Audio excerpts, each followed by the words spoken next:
Ladies and gentlemen, there has been an enormous amount of lies, deceit, and shoddy journalism over the last few weeks, all pointed towards me. And in this video, for every absolute legend who watches these videos that has been a part of the channel for over a year now, or the people that have just joined us right now, I need to set this straight for every single one of you. The media attack upon me is still in full force. In fact, the feeding frenzy by the media giants of Australia and the world has just really stepped up a gear over the last couple of days. It was only intensified when the Daily Mail, an online news provider with questionable ethics, published a story stating that I lost my contract for a Netflix special over a joke that I told in the Melbourne International Comedy Festival. The joke, well, it was deemed by the media a Holocaust joke, but in reality, it was just a joke about vegans. But this is still what they're carrying on about. I played the real audio in the video that I made, rather than the lie that the media published.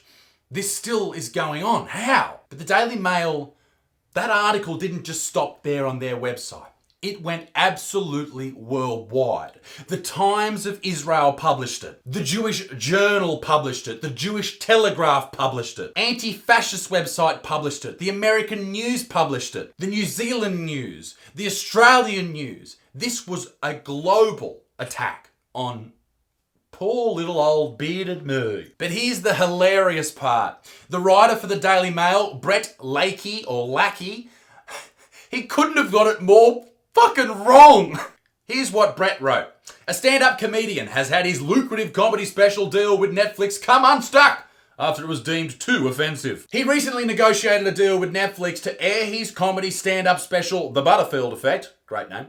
However, the deal fell through after the streaming giant had problems with how offensive the material was. He also claimed that Netflix wanted to cut out at least 20 minutes of his stand-up special due to the offensive jokes, and it would delay the special for another 6 months. So I guess Netflix hates me, the Daily Mail hates me, the media hates me. It appears my career is over. But, and here's the funny part, Brett Lakey from the Daily Mail in general, I never had a Netflix deal. You printed a lie. The Daily Mail have printed nothing short than a fabrication. I made a video about this, talking about a streaming site, but I never mentioned the name. I never mentioned the deal. And I never mentioned Netflix at all. But the Daily Mail have just decided, well, fuck, if it's not there, we'll put it in there and we'll print it as fact. In fact, here's the exact clip that they got that information from. A streaming service came on board, and I can't name their names.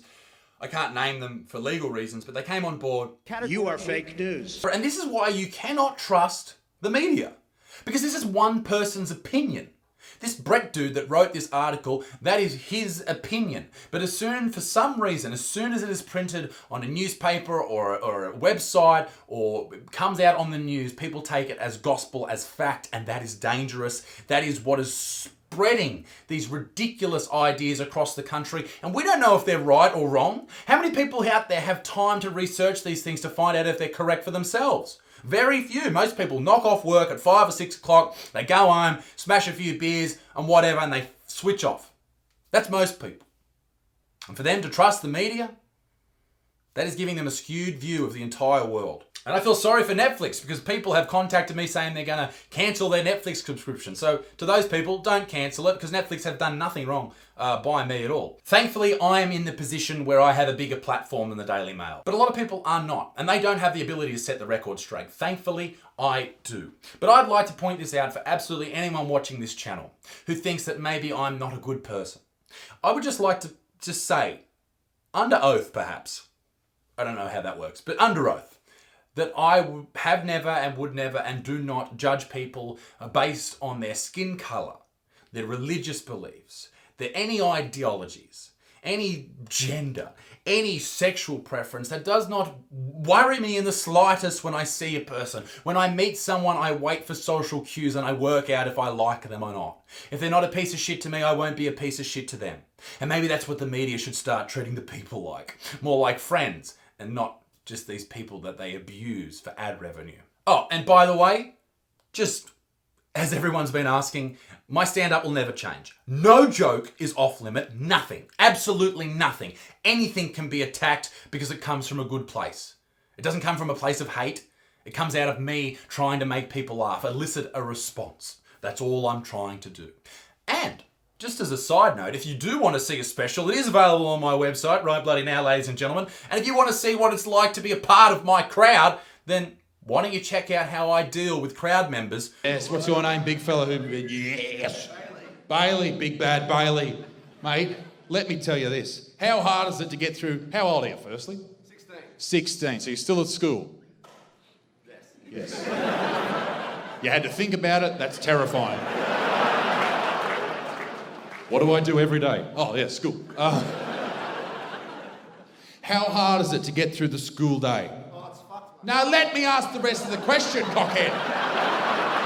Jesus Christ. I stopped to take in some oxygen and you've interjected with the answer, you little fucking cockhead.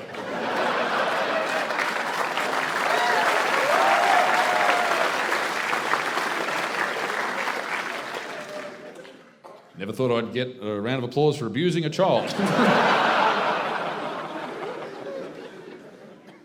But here we are. Now, Bailey, when you lost your virginity, hang on. You've lost your virginity? I'm his mother. Well.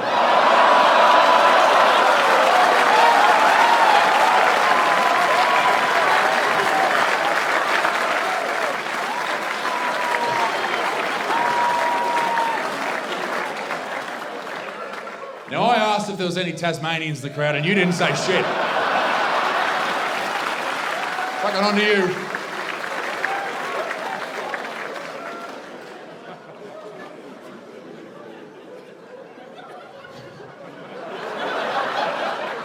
Oh, imagine your car ride home. Bailey's mum's like, I'm sorry you haven't got any pussy recently, Bailey. Ladies and gentlemen, thanks for watching. Be a good motherfucker. Peace in the Middle East. Me dick stinks, and I will see you all very soon. I'm going to slowly lower myself now to get out of frame to end the video, but I just want to let you know I love you. Bye.